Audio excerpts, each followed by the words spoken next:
Yo, what is going on, everyone? My name is Nick, or the Notorious Fantasy, and in today's video, we're going to be going over my top 36 wide receiver rankings and tiers for week number 3 of the 2023 fantasy football season. But before we could get into things, I would like to ask that if you guys are new to the channel and you do end up enjoying today's video, that you please make sure to hit that subscribe button down below. While you're down there, whether you are new to the channel or not, please make sure that you do leave a like on today's video. It would help me out a ton. If you want to follow me on Twitter or X, please do so at NotoriousFantasy. And if you want to check out my weekly rankings, as well as get any of your questions answered, guaranteed, check out the Patreon for $7.50 a month down below in the video description. So without further ado, let's get into my week number 3 top 36 wide receiver rankings and tiers for the 2023 fantasy football season. We begin in the S tier with the wide receiver number 1 on the week, Justin Jefferson of the Minnesota Vikings, going up against the LA Chargers at home in Minnesota. This matchup up against the LA Chargers is going to be an incredibly fun one to watch. Two offenses with incredible firepower. Kirko Cousins, Kirko Chains, primetime Kirk has looked good through the first 2 games of the season.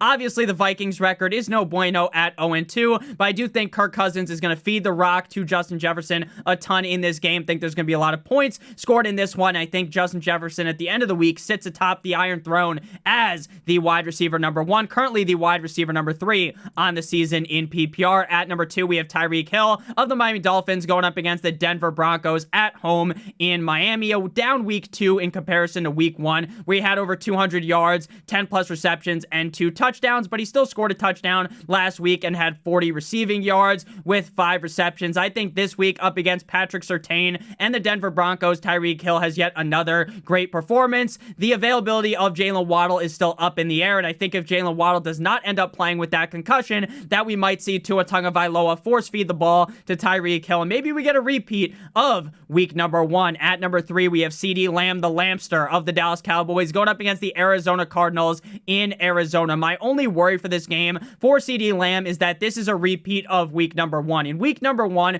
the Dallas Cowboys bent the Giants over the table 40-0, and CeeDee Lamb didn't really have all that great of a fantasy day. I am worried here that the Arizona Cardinals defense is soft as baby shit, and the exact same thing happens as week number 1. I know they lost Trayvon Diggs, but ultimately they still have one of the best defenses in the NFL. The problem with that argument is that that Giants game was rainy, so they were relying heavily on the run. This is a game in a dome, so even if they kick the ever-living shit out of the Arizona Cardinals, CeeDee Lamb should still be very involved in that. At number 4, we have Stephon Diggs of the Buffalo Bills going up against the left hands up. Who are we? The Commanders in Washington, wide receiver 4 in week 1, 37 in week number 2. Very evident Stephon Diggs is still the clear number 1 wide receiver on this team, the clear number 1 weapon. The matchup up against the Commanders isn't the best, but it's also not the worst. A pretty mid matchup for Stephon Diggs. He's still one of the better receivers in the NFL. He still is one of the best quarterbacks in the NFL. Thus, Stephon Diggs is going to be a top 5 wide receiver basically every single week in my rankings. At number 5, to close out the S tier, we got Amon-Ra St. Brown of the Detroit Lions going up against the Atlanta Falcons. Now, there was some worry about Amon-Ra St. Brown, the sun god, potentially missing, but he was back in practice on Thursday yesterday with that toe injury. The Atlanta Falcons defense is sneaky good, but at the end of the day, the Atlanta Falcons offense is also sneaky good, and this might be a rock'em sock'em robots higher scoring affair, just like we talked about with Justin Jefferson going up against the LA Chargers. I still believe Amon-Ra St. Brown is one of the better wide receivers in the game. I think Jared Goff is severely underrated, and I think Amon-Ra St. Brown deserves a spot inside of the top 5. Moving to the A tier, at number 6, with AJ Brown of the Philadelphia Eagles going up against the Tampa Bay Buccaneers in Tampa Bay. Now, while these guys are a tier down from the S tier guys, you're still starting all these guys, right? Zero even thought needs to enter your mind when it comes to A.J. Brown, Keenan Allen, Devontae Adams, Calvin Ridley, Jamar Chase, Devontae Smith. You are going to start all of these guys with pretty much a shit ton of confidence, aside from Jamar Chase, who we're talking about in a couple of minutes. A.J. Brown is one of the biggest boom or bust wide receivers in fantasy football. We have seen the bust this season, right? A.J. Brown, wide receiver 70 last week, but we know he has those 30-point performances in him, where he's the number 1 or number 2 receiver on the week. So I get some people might fret because maybe they didn't know A.J. Brown was like this. It's been evident throughout his whole career. But this week, up against the Buccaneers in prime time, there's no reason to panic, no reason to fret on A.J. Brown. At number 7, we have Keenan Allen going up against the Minnesota Vikings in Minnesota. Top 24 wide receiver in both of the first 2 games. Obviously, we talked about this with Justin Jefferson. I think this is going to be a very high-scoring matchup. I know a lot of people entering into the fantasy draft season were panicking. They were nervous about Keenan Allen because he's getting older, this, that, and the other thing. I told everyone that Keenan Allen was going to be just fine, and he has proved that thus far this season. Currently the wide receiver number 5 in PPR and a must-start wide receiver on the weekly with, again, a shit ton of upside up against a bad Minnesota Vikings defense. At number 8, we have Davante Adams of the Las Vegas Raiders going up against the Pittsburgh Steelers on Sunday Night Football. Now, Davante Adams has yet to finish as a top 12 wide receiver in PPR in either week, but at the end of the day, this guy is still one of the best wide receivers in the National Football League, and eventually, he's going to top the top 12, right? Even though Jimmy Garoppolo isn't the best quarterback on earth. You don't need that when you have a wide receiver as skilled as Davante Adams. At number 9, we have Calvin Ridley of the Jacksonville Jaguars going up against the Houston Texans this week in Jacksonville. Calvin Ridley absolutely bent the Indianapolis Colts over a table without the use of lube in week number 1, but he definitely backpedaled a bit in week number 2, though. Still 8 targets in that game, just 2 receptions, 32 yards. The whole Jacksonville offense definitely looked out of shape up against the Chiefs last week, but this is a perfect bounce back spot up against division rival, the Houston Texans. At number 10, we got Jamar Chase. Now, I am a little bit worried about Jamar Chase, not because I'm panicking that Jamar Chase was the wide receiver 44 in week 1, 60 in week 2, right? Jamar Chase is still one of the best receivers in the NFL, so if you are panicking, then in my opinion, you are a little bit crazy. But why I am a little bit worried is that Joe Burrow might not play in this game, right? There's a chance that Minnesota Vikings legend Jake Browning is the starting quarterback of this team. And that Rams defense, while on paper entering into the season looked like a pushover, this Rams defense looks too legit to quit. So, while I have Jamar Chase ranked right now as the wide receiver 10, I'm going to be honest with you, if on Friday's practice, Joe Burrow isn't there, and he's not there on Saturday, it's going to be very worrisome, and Jamar Chase is going to have to trickle down my rankings like the spider goes up the water spout. At number 11, we got Devontae Smith of the Philadelphia Eagles going up against the Tampa Bay Buccaneers in Tampa Bay. Limited at Thursday's practice with a hamstring/thigh injury. He hurt his thighs humping the Minnesota Vikings and Patriots defense over the last 2 weeks. Currently the wide receiver 7 in PPR. I assume he's going to be good to go on Monday Night Football. And with how Baker Mayfield has looked, this one might be a higher scoring game. Now, I don't think that's necessarily going to happen. But Devontae Smith has been so reliable through the first 2 games that you have to continue to roll him out with confidence. Moving now to the B tier. Now, I get this is a step down from the S and the A tier, but these are all still wide receivers that are no-brainers to be in my lineup in week number 3. At number 12, we got Chris Olave of the New Orleans Saints. 10-plus targets in each of his first 2 games. He finishes the wide receiver 10 in week 1, wide receiver 33 in week number 2. Obviously, Michael Thomas continues to look good, but it does appear that Derek Carr has a much better 5G LTE connection with Chris Olave. I know the Saints offense as a whole looks pretty and the Packers defense is definitely tough, but at the end of the day, even up against the Packers defense, I'm not gonna go ahead and fade Chris Olave because the guy is just that fucking good. At number 13, we have Puka Nacua of the LA Rams going up against the Cincinnati Bengals. Didn't practice on Thursday with an oblique. He didn't practice last week either,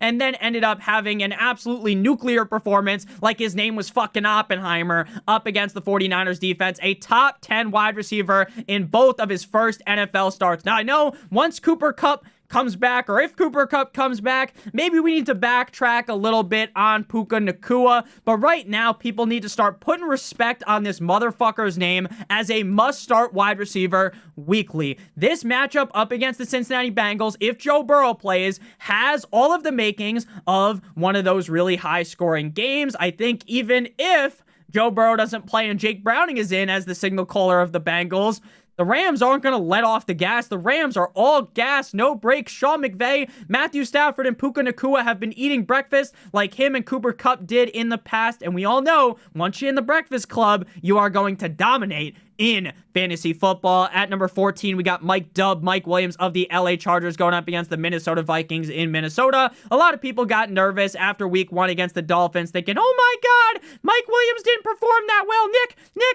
I'm really worried. I'm going to shit myself. I'm so scared. And then in week number 2, I said he's going to bounce back. Now, does he have this crazy performance? No. 13 targets, 8 receptions, 83 receiving yards. Pretty solid up against a defense in Tennessee that is a pass funnel. The Vikings defense, again, we've already talked about it this video, is really bad. So Mike Williams should be able to have yet another solid performance this week, and with his speed and big play potential, it should be a shock to no one if he finishes the week inside of the top 5. Moving next to the C tier, beginning at number 15 with Jalen Waddle away, waddle, till the very next day, bum, of the Miami Dolphins. Now, he is questionable with that concussion, did not participate in practice on Thursday. I don't think it is out of the realm of possibilities that he does end up suiting up on Sunday. I would say, though, right now, for me, as a Dolphins fan, I feel like things are trending towards Waddle missing this game. But again, I don't want to bury him down the rankings at like wide receiver 30, and then magically he practices on Friday, he's good to go Sunday, and then I have to tell everyone to throw him back in their lineup, right? So right now, Waddle should be sitting in your lineup, and then if he doesn't play, you obviously move him out. He hasn't finished inside the top 24 yet this season, but that's a-okay. He's still getting volume. This is one of the best offenses in the National Football League, if not the best offense in the NFL. So Jalen Waddle will get his eventually. No need to panic on him. At number 16, we have DK Metcalf of the Seattle Seahawks going up against the Carolina Panthers at home in Seattle. DK Metcalf didn't practice on Thursday with a rib injury. A big hit in week 2 left Metcalf with an injury to his ribs that he's currently nursing. Now, he didn't practice on Thursday, but that does appear, based upon what I read from Leo Sells, to be more of a precautionary measure, a precautionary tale. George Orwell, shout out to the Lonely Island. I expect Metcalf to play. Metcalf, another guy who hasn't finished as a top 24 wide receiver yet this season, but if there was ever a game to do it, it would be up against the sorry Carolina Panthers. If you guys have enjoyed thus far, make sure you hit that subscribe button as well as hitting that like button down below. At number 17, we have Amari Cooper of the Cleveland Browns going up against the Atlanta Titans at home in Cleveland. Currently questionable is Amari Cooper, but ultimately I still do believe he is going to be able to play in week number 3. He did look solid in week number 2, despite the fact that everyone and their mother was reporting that Amari Cooper was not going to play in that game. 10 targets, 7 receptions up against a solid Steelers defense with 90 yards. Now, Deshaun Watson has had a roller coaster ride of the season, right? Week 1 starting to look good. Week 2 looks absolutely atrocious, but if there was a game for Watson to bounce back, it would be up against the Titans. We've talked about this before. The Titans defense is incredibly stout. They are rock solid like your cock after you take a Rhino gas station pill. But up against the pass, against the run, they're elite, right? They're amazing. But up against the pass, they are no bueno. So Amari Cooper should be able to have a solid game. This guy was dunking on defenses like his name was Giannis Antetokounmpo last year with Jacoby Brissett under center. So there are better days ahead for Amari Cooper. At number 18, we have Titty Boy T. Higgins, wide receiver 4 last week, dominating the Baltimore Ravens. 12 targets, 8 receptions, 89 receiving yards, and 2 total touchdowns. But, and this is a big but, shout out to Kim Kardashian, there is some worries about Joe Burrow. Now again, can you still start T. Higgins without Burrow and pray to the football gods above that Jake Browning can be competent enough for Higgins to be a top 24 guy? 100%. But I am going to panic big time and start moving Jamar, Higgins, and even Mixon down the rankings. At number 19 to close out the C tier here, we got Mike Evans of the Bucks going up against the Eagles at home in Tampa Bay. Now, entering into the season, I was a big Mike Evans guy. I was as big as Lizzo on Mike Evans. But there was a lot of detractors, a lot of people saying, Nick, don't you know Baker Mayfield kind of sucks, Nick? Don't you know the Bucs offense is going to be bad? Nick, don't you know they don't have Tom Brady anymore, you stupid motherfucker? And yeah, I knew all those things. And yet, Evans is currently the wide receiver 4 in PPR. Now, I'm not here to victory lap, to do my money dance like fucking Johnny Manziel, right? Shout out to Manziel, throwing the ball to Evans in college. But what I will say is through the first 2 weeks, if you had Evans and you started him, you were happy. I get the Eagles' defense on paper is good, but they're dealing with a lot of injuries. So, could Baker Mayfield have a real nice game yet again? Baker's looking good.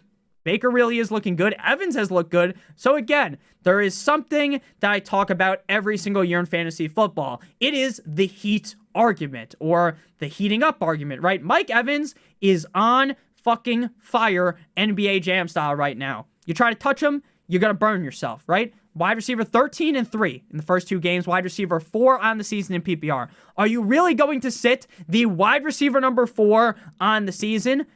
No.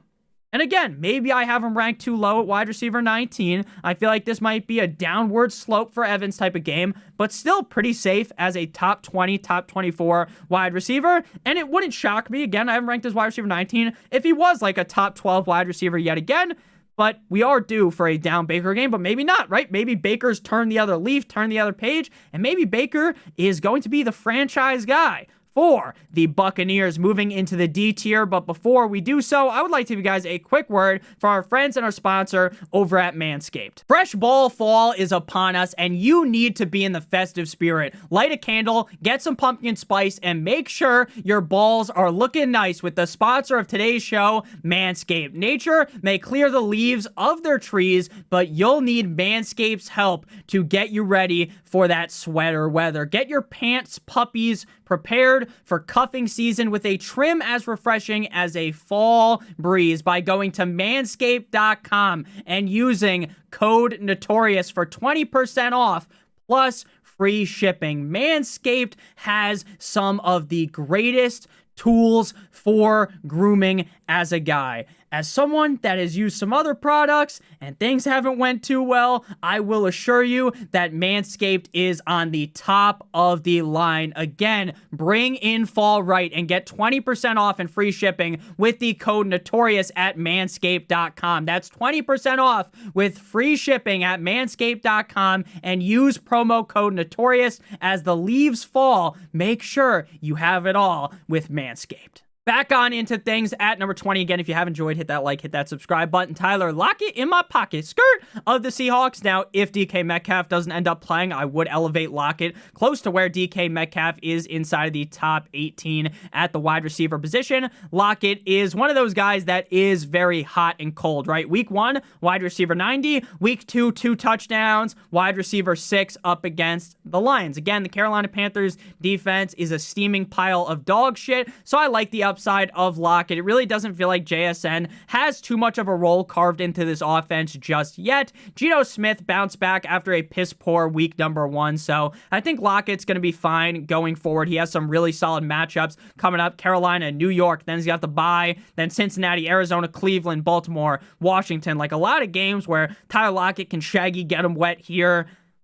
Again, you have to understand that when you play Lockett, I talked about this all offseason. If you weren't watching the videos then, he's like a firecracker, right? You throw him in your lineup, sometimes you get a nice firecracker show, right? Like it's fucking the 4th of July. But sometimes you end up like Jason Pierre-Paul with a couple less fingers afterwards. So either Lockett has that big game, that explosion, or he explodes all over you, Bukake style. But at the end of the day, I'm still starting Tyler Lockett in my pocket. Skirt at number 21. Can you do something for me? My guy, Nico Collins. This was one of my strongest flag plants in the offseason. I was getting down on my knees metaphorically and giving this guy the sucky, the gawk 9,000, top 24 wide receiver in both of the first 2 games, wide receiver 6 on the season. And CJ Stroud is looking very, very good. This Jaguars defense might be muy delicioso for CJ Stroud here. So I'm liking Nico Collins a ton this week. Very consistent, over 9 targets in the first 2 games. Last week, 9 targets, 7 receptions, almost 150 yards, 146 yards, and a touchdown at number 22. Chris Godwin. Now, Godwin has been impressive when you throw the game on and you watch it. Right? You see, hey, Godwin's open. Godwin looks explosive. Godwin looks like he's running some nice routes. Baker's hitting him, but he hasn't really popped on the stat sheet like Mike Evans has, right? 8 targets last week, 5 receptions, 58 yards, no touchdowns. Week 1 against the Vikings, 6 targets, 5 receptions, 51 yards. All it takes is that touchdown or that bigger bomb, that missile from Baker Mayfield for Chris Godwin to have a much bigger game. Again, I'm not quitting on Chris Godwin yet, especially with how potent this Buccaneers offense looks. At number 23, Michael Pittman Jr. of the Colts going up against the Baltimore Ravens. A humongous week 1, a down week 2, but the targets were still very much there. Problem was, in week 2, for like half the game, they didn't have Anthony Richardson. Now this week, for probably the full game, they won't have Anthony Richardson. Now maybe something changes today. Anthony Richardson fully participates in practice, and then you can just kind of go, nah, nah, nah, nah, nah. Like when you're a little kid and you plug your ears and you're making fun of someone. I don't know. Maybe that's just something from my age group of kids used to do that all the time. It was fucking stupid. But, if Gardner Minshew is under center, I don't feel as confident in Pittman. But again, we start to see a pretty stark fall off at wide receiver coming up very soon. So I still believe Pittman's going to get a bunch of targets. The problem is, what's he going to do with it if Gardner's under center? I actually think Gardner is a little bit underrated. And I think if you give Gardner the whole week of practice as the QB1, which he's gotten this week, he will do just fine up against the Ravens. So Pittman will be fine. But obviously, for pure upside standpoint, right, for that huge week where he is smacking, he is going insane, nuclear, super sane, you probably want AR-15 Anthony Richardson under center. At number 24, Jordan Addison Ray. I want a bad bitch. Jordan Addison Ray, over 60 yards and a touchdown in both of his first 2 performances of his NFL career, finishing 18th at wide receiver so far in the season in PPR. Again, a wet dream matchup against the Chargers. Kirk Cousins looks reinvigorated. It seems like after that Netflix special aired on him, he turned into another man, or into a different man. He's got more drip, and you are liking that. You like that. Shout out to Kirk Cousins. Jordan Addison's looking great. Chef's kiss menu of week. Addison was one of my guys in the offseason as well, so things are looking pretty good coming up my way, except for Darren Waller, who hasn't been looking that good. Shout out to the 49ers defense. That just shit all over the Giants. Next up, we move to the E tier. This is a big tier of guys. This is where the worry starts to set in. Wiki.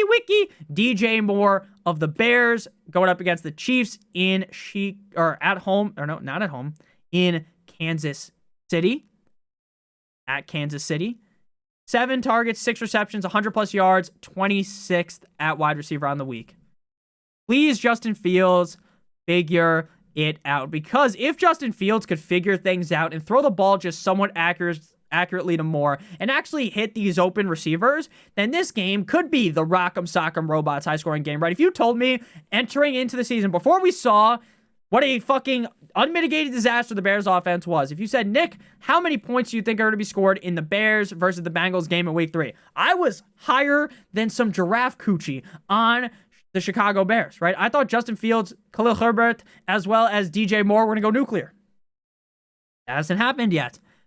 So I would have thought this would be a high-scoring game. Now, maybe Fields figures it out, right? That's what we're hoping, because if Fields does figure it out, DJ Moore has been devoid of a great quarterback in the NFL, and I think once he gets one, it's going to be a huge year. Let's just hope that Fields figures it out and DJ Moore isn't a big fat bust. At number 26, we got DeAndre Hopkins of the Les Titans going up against the Cleveland Browns. Not present in the open portion of practice with that ankle injury. I'm not too worried. Viral video came out yesterday on Barstool Sports, or at least that's where I saw it, of DeAndre Hopkins in the Tennessee Titans facility on his phone taking an online Zoom class at a college. It's just very funny. Like, you see him just walking through, not paying attention at all, and the Titans logos everywhere. Imagine how sick it would be if you were just sitting in Zoom class and you look up and you see fucking DeAndre Hopkins there, right?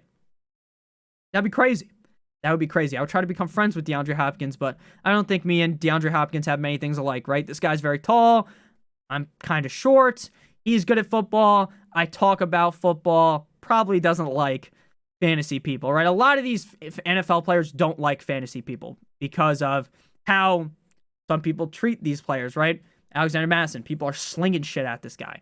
Don't do that. Now, again, I'm not here to lecture you guys, but don't come after these players after they have a bad game for you. Hopkins has been just okay this season. I do think the Titans offense is kind of sneaky good. But it would just appear that Hopkins kind of belongs in this range of like wide receiver 25 through 32 every single week. Obviously, he could pop off as the top 12 receiver because he's so good. But up against the Browns defense, I think he belongs back here at 26. And at 27, we have Garrett Wilson of the Jets going up against the Patriots at home in New York. Now, for Garrett Wilson, this is one of those guys where you have to fucking wear your pajamas inside out like you're hoping for it to be a snow day back in elementary school, right? Wear your hat backwards, put everything on backwards the night before as if you wear a hat to bed, unless you're like one of the fucking like Scrooge back in the day, or what is that movie called? You know what I'm talking about? Where the ghost of Christmas past is there and the guy's walking with like the lantern, like the little it looks like a gravy thing, you know what the gravy's in, and fucking Thanksgiving. He's got like a candle, and he's got that weird hat, right? No one sleeps in those hats anymore. It's not like the 17 fucking hundreds anymore. But you get what I mean, right? Sleep with everything inside out and pray to the football gods above that Zach Wilson can connect once with Garrett Wilson on a touchdown, because Garrett Wilson should have had 2 tugs last week, not just 1. He scored a touchdown in each of the first 2 games. Again, Garrett Wilson is as risky as it gets. It's like going in there without a condom, and you know that chick might have a case of the herpes, but it is what it is, right? A bit of the clap, the chlamydia, but you do it anyways because it's fun. You know what else is fun? Playing Garrett Wilson, because the upside is so high. At number 28, you got George Pickens of the Steelers going up against the Raiders in primetime on Sunday night. Now, I would be so confident right now in George Pickens without Deontay Johnson if Kenny Pickett didn't literally look like he had zero idea how to read an NFL defense. Now, I know Pickens has a good game, 127 yards, 1 touchdown. Hooray, hip hip hooray, right? But when you put it into context, you realize that he had 10 targets and only 4 receptions because Kenny Pickett is fucking blind. He's Stevie Wonder out there. So, I got Pickens buried a little bit. He's got a lot of upside, but I'm just worried. It's the same thing with Moore, Hopkins, Wilson, Pickens. Same thing goes with Jakobi Meyers. Now, Jakobi Meyers went balls deep into the Broncos defense in week 1, wide receiver 3, practiced in full on Thursday with a concussion, so he should be good to go in this game on Sunday night. But I do worry that maybe that was a fluke, right? Maybe Devontae Adams goes back to being the clear number 1 receiver on this roster, or maybe Josh Jacobs finally shows up and has a huge game. So again, I like Jakobi Meyers. I'm definitely starting him, but I am a little bit more cautious in week number 3. If he didn't get that concussion and played in week number 2, he would have probably been ranked as like the wide receiver 15, because after that performance, sheesh, things were looking real good. At number 30, we got Zay, I could find myself flowers, of the Baltimore Ravens. Week 1, absolute lunacy, dominant, amazing, right? Wide receiver 16, but then week 2, dips down a little bit, wide receiver 51. This is kind of what I figured we'd get out of the Ravens wide receiver 1, right? It seems like Odell might miss. Rashad Master Bateman is kind of lost in the weeds. So Zay Flowers is the pseudo number 1. Now, they obviously have Mark Andrews on the team, who's a touchdown hog, red zone hog. So you're going to end up with some big games out of Flowers, some down games out of Flowers, but ultimately, you still have to rank him in this range as a top 32 receiver, because when he hits, he's going to hit big, right? He's got that Conor McGregor left hand, right? That knockout power, that Tyson Fury, Deontay Wilder shot that sends you straight to fucking Azkaban. So while it's going to be up and down, in and out, pause with Zay Flowers, I think you just got to start him at this point. He still looks like the wide receiver 1, and I think Lamar is going to have a solid day here up against the Colts. To close out the East here, we got wide receiver 31, Christian Kirk. Now, I think every single week it is going to be topsy-turvy with Kirk and Zay Jones, right? Calvin Ridley is going to be that stagnant guy, that main hammer piece for the offense. Obviously, week 2 was kind of down for him, but you get the point, right? Christian Kirk had his show in week 2 against Kansas City, 14 targets, 11 receptions, 110 yards. Fantastic, right? Wide receiver 13. The Texans defense, not very good, no bueno, so Christian Kirk should be just fine. But I will note that if Zay Jones and him are popping in and out every single week, it is going to be a little bit tough to figure out which one to start. On paper, Kirk is the way more explosive player, the way more fun player to have in your lineup. But it is important to note that Zay Jones has been playing more than Christian Kirk in times of snaps. At number 32 to begin the F tier, Terry Scary McLaurin of the Commanders going up against the Let's Go Buffalo Bills at home in Washington. Down week 1, coming off the injury though, bounces back in week 2 as the wide receiver 25. I think this game could be a sneaky, interesting one because the Commanders are 2-0 and Eric Bieniemy has those boys buzzing in Washington. Sam Howell, the Howell Band, is looking pretty good, but I will note that this might be a big come down to earth game up against the Bills. Again, not the worst start, but not an ideal start. At number 33, Michael Thomas going up against the Green Bay Packers at home, or not at home, in Lambeau Field. He's been getting the targets, the slant man, 9 targets week 2, 8 targets week 1, but he's yet to crack the top 32. Seems like he's open a lot. In the red zone, he was open a lot last week, but he just couldn't find pay dirt. I bet him to be the first touchdown scorer, and he was like open a bunch of times, and Carr just couldn't find him, right? It was like fucking a hide-and-go-seek match against John Cena. Michael Thomas just was not found by Derek Carr. So, again, I still think Thomas is roster-worthy. I think in certain situations you can play him, but we're really praying for a touchdown at this point, and I don't think that's going to happen this week against the Packers. At number 34, we got Tutu Atwell of the Rams going up against the Bengals in Cincinnati. I think out of all these guys, he is probably the safest bet, if we're being honest with you. 8+ targets in each of the first 2 games. Currently the wide receiver 16 in PPR with a pretty solid matchup up against the Bengals. The problem is, though, he's not really going to score many touchdowns because of his stature, his build. You think if they get in the red zone, it's going to Puka, it's going to Higbee, or it's going to go to the hammer himself, Kyron Williams. So, again, I like Atwell. Going to get a bunch of targets, but his upside is kind of capped by the touchdowns. At 35, we have another one of those guys where you are just praying to the heavens above. Please, Drizzy Drake London, get some fucking targets, because week 2, he gets targets, and he looks good against the Packers. 8 targets, 6 receptions, 67 yards, and a score. The problem is, in week 2, they doubled, Desmond Ridder doubled his passing output of week 1. Double the amount of passes. So, did we see up against the Lions more pass-heavy game, more run-heavy game? You already know they're going to run a lot. You already know they're running a lot. So are they going to pass the ball some more? We shall see. Again, great matchup up against the Lions. I just wish we had more confidence. I wish I could have some vaginal hubris. Shout out to Jenny from the league in Drake London. I wish I had more of that confidence in London. But he just doesn't feel safe. Moving now to the final guy here in a G tier of his own. Jerry Jeudy of the Broncos going up against the Dolphins in Miami. Russell Wilson, Mr. Unlimited, was popping off in week 2. I'll give it to him. Looked decent in week 1. The problem is Jeudy didn't get many of those bombs that were thrown to Marvin Mims. Wasn't getting the touchdowns that were scored by some random motherfucking wide receivers you've never heard of. So, still like Jeudy. Still think he's a great player, but I'm going to be honest with you. I think this Dolphins defense is a lot more legit than we saw in week 1. They looked a lot better in week 2. I think they're going to be good against Jerry Jeudy. I think Jeudy has the chance to get locked up, don't let me out, by Xavier Howard in week number 3. Shout out to Xavier Howard, my main man, my corner 1 on the Dolphins. This man right now allegedly is having 4 kids with 4 different women at the same time. So shout out to X. He's a player. He gets it done on the field and off the field. But don't be silly, guys. Wrap your willy. Don't be like Xavier Howard. So I love you guys all so much. I hope you all do have a great one. Make sure you guys check out Manscaped, linked in the video description. Hope you enjoyed that ad. Those ads are always fun to record. If you did end up enjoying and you are new to the channel, hit that subscribe button. Thank you guys all so much for 28,000 subscribers. That's crazy. So crazy. I love you guys all so much. The goal is to hit 30,000 subscribers relatively soon. I can't wait to do that, but I couldn't have done it.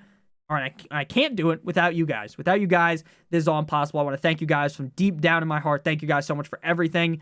You guys have really just done everything for me. It's so amazing, and again, none of this is done without you guys. Without you guys, I'd just be talking to a blank screen. I don't want to get emotional here, but I do love you guys genuinely. I hope you do all have a great one. We'll be back tomorrow with another video and then live on Sunday prior to the Sunday slated games. Love you guys all so much. Hit that like button, hit that subscribe button. Have a great one. As always, good boy.